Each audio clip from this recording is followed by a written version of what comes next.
Hey guys, welcome back to Shivam classes. अब हम जो क्लास 10th के साइंस के एनसीईआरटी सॉल्यूशन जो देख रहे थे, हर एक क्वेश्चन को बिल्कुल डिटेल में डिस्कस कर रहे थे, उसमें आगे बढ़ते हैं। हमारा जो नेक्स्ट क्वेश्चन है वो है why is sodium capped immerse in kerosene oil. जो सोडियम होता है इसको जो है वो केरोसिन के अंदर डालकर क्यों रखा जाता है। हमारे को इसका आंसर बताना है कि सोडियम जो होता है उसको केरोसिन के अंदर डालकर क्यों रखते हैं। देखिए, सोडियम जनरली अगर हम देखें तो बहुत ज़्यादा ये एक्सप्लोसिव होता है। अगर आप इसको खुला भी छोड़ देंगे तो ये एयर से या वाटर से, यानी कि एनवायरनमेंट के अंदर जो थोड़ा बहुत पानी जो होता है, पानी की जो बूंदें होती हैं, उससे भी अगर ये रिएक्शन करके और एक्सप्लोज हो सकता है, ब्लास्ट हो सकता है। तो इसकी ये जो रिएक्टिव प्रॉपर्टी होती है, जिसकी वजह से ये वाटर और एयर इन दोनों में से ये रिएक्शन करके और ये एक्सप्लोज हो सकता है, विस्फोट हो सकता है इसकी वजह से। तो इसलिए हम क्या कर सकते हैं, सोडियम को ऐसे अकेला नहीं छोड़ते।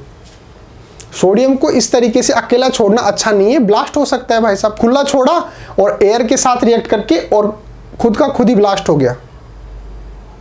तो ये बहुत ज़्यादा रिएक्टिव होता है, बहुत ज़्यादा रिएक्टिव होता है।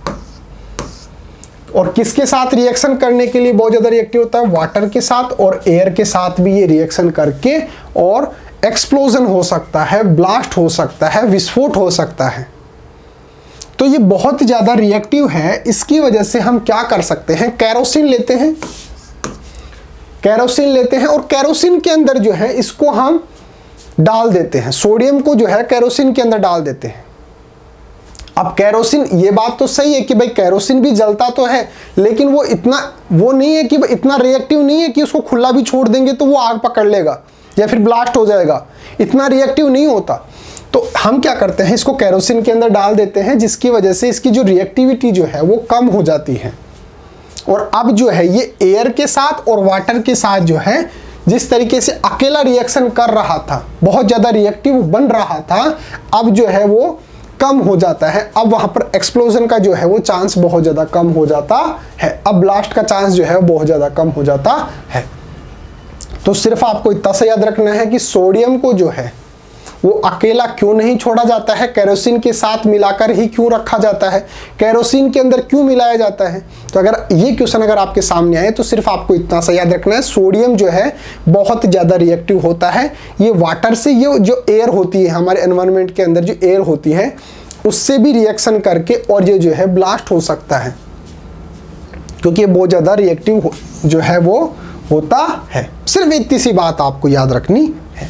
अब आंसर कैसे लिखना है वो देखिए। Sodium is a very reactive metal.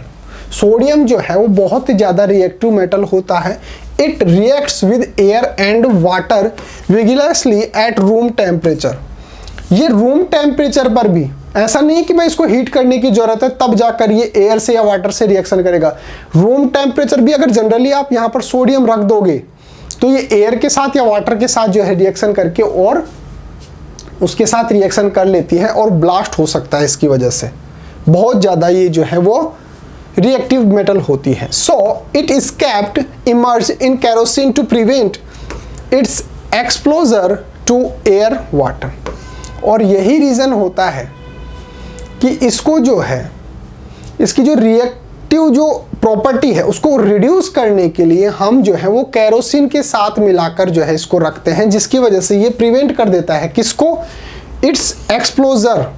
ये जो एक्सप्लोजन की इसकी जो कैपेसिटी है उसको रिड्यूस कर देता है। अब ये जो रूम टेम्परेचर, अगर जैसे मान लो केरोसिन है, उसके अंदर आपने जो है वो किसको मिला दिया, सोडियम को मिला दिया। अगर अब आप जो है उसको रूम टेम्परेचर पर रख देंगे तो पहले के कंपैरिजन में अब बहुत ज़्यादा चांस जो है वो एक्सप्लोजन होने का नहीं है। पहले अगर आप उसको वैसे खुला छोड़ देंगे तो एक्सप्लोजन होगा, श्योर होगा, लेकिन अगर आप उसको केरोसिन के अंदर मिलाकर उसको रखेंगे तो अब जो है एक्सप्लोजन नहीं होगा, विस्फोट नहीं होगा। तो केवल आपको इतनी सी चीज़ याद रखनी है कि सोडियम जो होता है बहुत ज़्यादा रिएक्टिव मेटल होता है, ये एयर के साथ या वाटर के साथ भी रिएक्शन करके और एक्सप्लोज हो सकता है।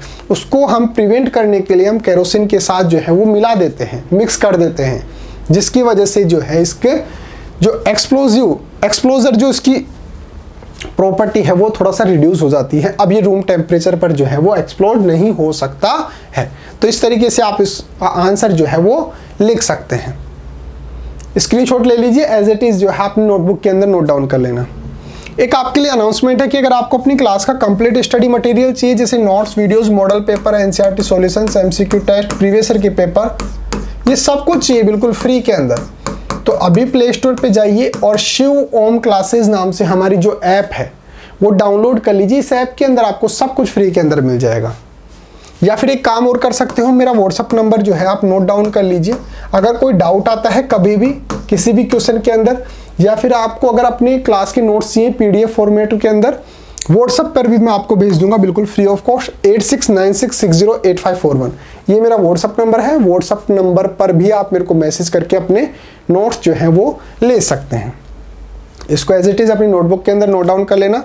तो ये था आज का क्वेश्चन। मिलते हैं अगले टॉपिक के साथ, तब तक बने रहिए शिव ओम क्लासेस के ऑनलाइन प्लेटफॉर्म के साथ। Okay guys, thank you so much. अगर वीडियो अच्छा लगा हो तो लाइक, कमेंट और शेयर कर देना।